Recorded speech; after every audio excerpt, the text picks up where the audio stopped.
Assalamualaikum warahmatullahi wabarakatuh.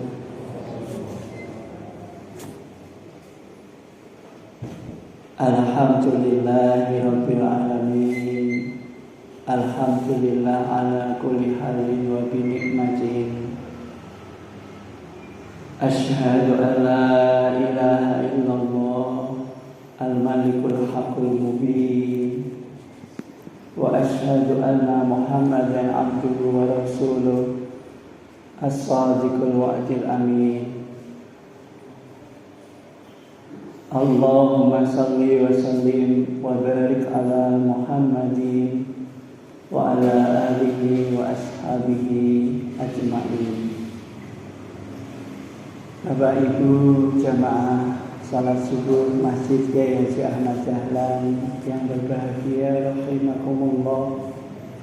Bersyukur kita karena karunia dan nikmat Allah yang tiada terkira, sehingga kita masih diberi kenikmatan yang luar biasa, yaitu nikmat hidup, sehingga kita bisa menambah kebaikan kita.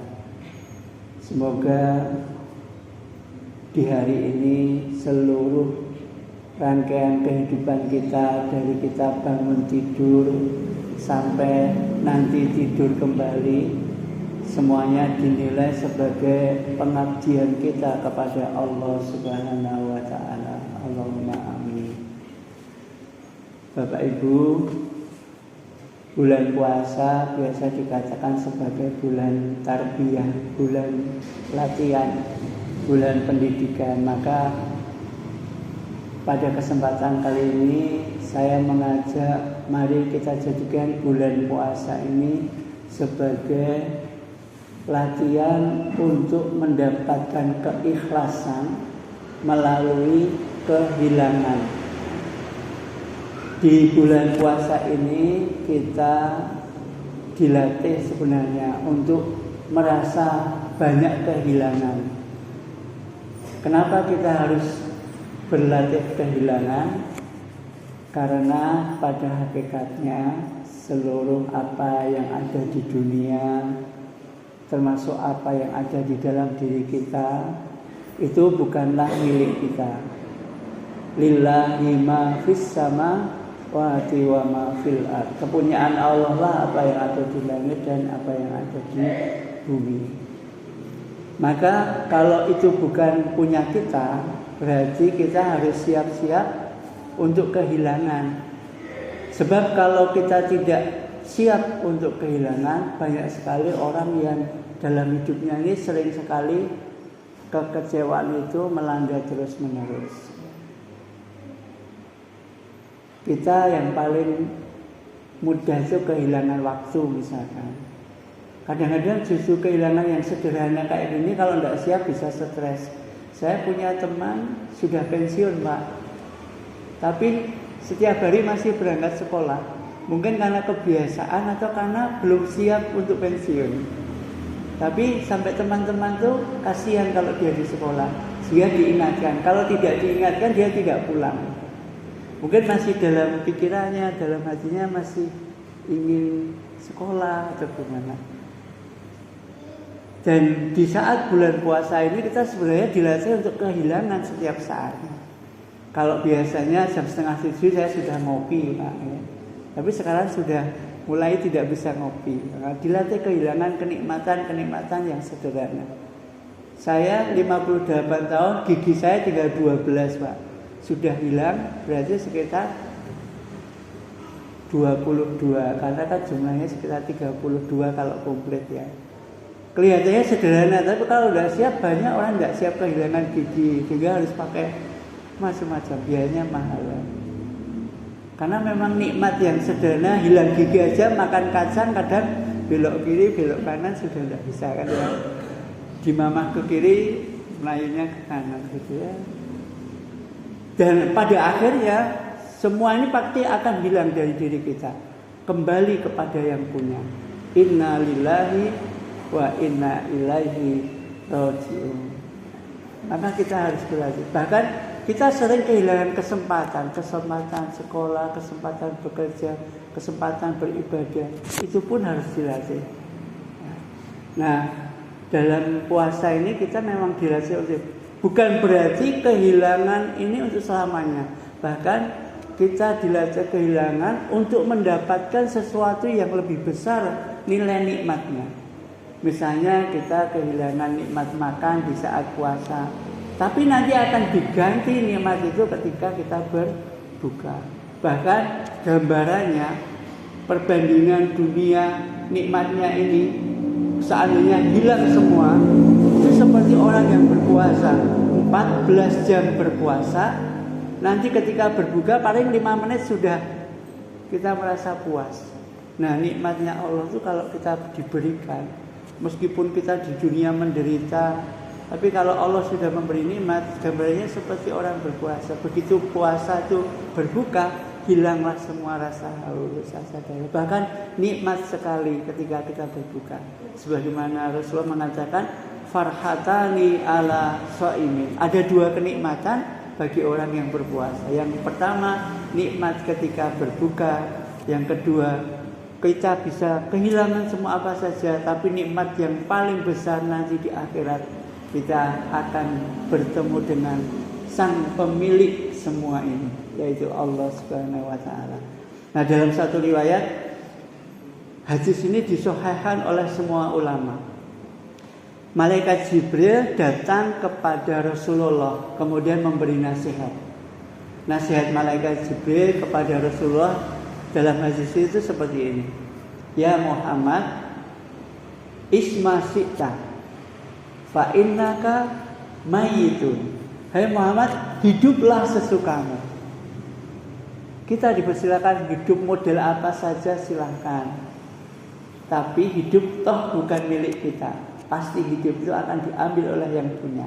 Maka fa innaka mayyitun, pasti kamu akan mati. Silahkan hidup model apa sajalah. Kita dipersilakan. Mau hidup foya-foya, mau hidup tanpa ibadah, silakan. Tapi ingat, kamu pasti akan mati. Bahkan nasihat yang kedua, malaikat Jibril kepada Muhammad, ya Muhammad, ahbab man syi'ta fa innaka mufarriqun lah. Hai Muhammad, cintai apa saja yang kamu ingin cintai, tapi ingat, kamu pasti akan berpisah. Boleh Bapak Ibu silahkan cinta kepada jabatan, tapi setinggi apapun jabatan pasti pensiun. Cintai boleh harta benda, apapun yang ingin kau cintai, tapi harta benda itu pasti akan berpisah dengan kita. Kalau kita yang ditinggalkan oleh harta benda atau kita yang meninggalkannya. Bisa jadi kita ditinggalkan harta benda kita dengan banjir, dengan kebakaran. Atau kalaupun tidak seperti itu, pasti kita yang akan meninggalkan. Jadi silakan. Bahkan mencintai istri, anak, cucu itu boleh. Cinta saya kepada istri saya itu mungkin 1000%. Pol-polan gitu. Tapi secinta apapun pasti akan berpisah. Kalau saya yang meninggalkan duluan atau saya yang ditinggalkan oleh istri saya, silakan mencintai apa saja. Karena ini harus siap ya. Nah. Yang ketiga nasihatnya, ikma syi'ta fa innaka azzibi. Beramallah sesukamu, berbuatlah sesukamu. Tetapi ingat, setiap amal pasti akan ada balasannya.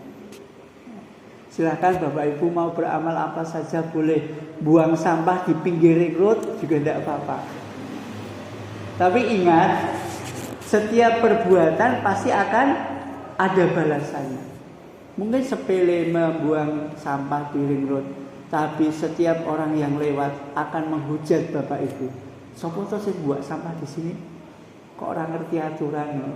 Kalau itu merupakan doa yang tidak baik, betapa ruginya kita. Nah, tapi tetap saja meskipun diingatkan, meskipun ya ring kita masih tetap saja penuh sampah. Nah, Bapak Ibu silakan berbuat apa saja di dunia ini. Tapi ingat, Setiap perbuatan pasti akan ada balasannya. Kalau biasanya kita puasa kan menyalahkan, kan setan sudah dibelenggu, kenapa masih banyak kejahatan? Karena memang kita dipersilakan sesukamu. Mungkin kalau kita menyalahkan setan, mungkin setan akan protes. Loh, saya tidak pernah ngajari loh ngoplos pertama, katanya gitu ya. Kok sekarang manusia hebat ya, sampai merugikan negara sampai 1.000 triliun. Itu bukan saya loh ngajari, mungkin setan gitu. Tapi silahkan berbuat apa saja lah. Jangankan yang 1.000 triliun. Kata Allah, "Faman ya'mal misqala dzarratin syarran yarah." Siapa yang berbuat kejahatan sedikit zarah pun pasti akan dapat balasannya. Tapi di ayat sebelumnya, "Faman ya'mal misqala dzarratin khairan yarah." Siapa yang berbuat amal meskipun sedikit saja, tapi itu berupa kebaikan, pasti akan mendapatkan kebaikan. Kalau orang Jawa itu punya pepatah, sopo nandur bakal unduh. Siapa menanam akan mengetam. Ya, meskipun karena dunia modern sekarang banyak orang yang tidak nandur tapi ngunduh, karena beli di pasar, beli di online, beli di sungai gitu Pak. Kan ada loh sungai yang untuk jual beli, namanya sungai COD, sebelah barat ya, COD. Bapak Ibu, silahkan kita dipersilakan hidup apa saja, model kayak apa saja. Tapi ingat, setiap amal pasti akan ada balasannya. Intinya hadis ini mengajarkan pada kita harus siap kehilangan, berlatih ikhlas dengan kehilangan. Mulai dari kehilangan yang sederhana, nikmat-nikmat yang biasa kita rasakan di bulan selain puasa, kita belajar. Karena pada akhirnya semua nikmat ini akan diambil oleh sang pemilik nikmat. Dan keikhlasan ini penting sekali. Karena seluruh dari inti ibadah, hidup kita ini seluruhnya bisa bernilai ibadah jika ada keikhlasan. Apa itu ikhlas? Yaitu kita menyandarkan semua harapan kita hanya kepada Allah Subhanahu wa ta'ala. Bahkan puasa pun harus didasari dengan berharap hanya kepada Allah. Inilah yang puasanya sukses. Sebagaimana Rasulullah mengatakan, "Man shoma Ramadhana imanan wahtisaban." Berharap hanya kepada Allah. Insya Allah kalau ini kita lakukan, kita akan bisa sukses dalam hidup kita, di akhirat kelak nanti juga. Kemudian kita tidak akan banyak menemui kekecewaan dalam hidup, karena kita senantiasa bersiap kehilangan, merasa semuanya ini bukanlah milik kita dan harus kita gunakan sebaik-baiknya untuk beribadah kepada Allah. Demikian yang bisa kami sampaikan, kurang lebihnya mohon maaf. Billahi hidayah wa taufik.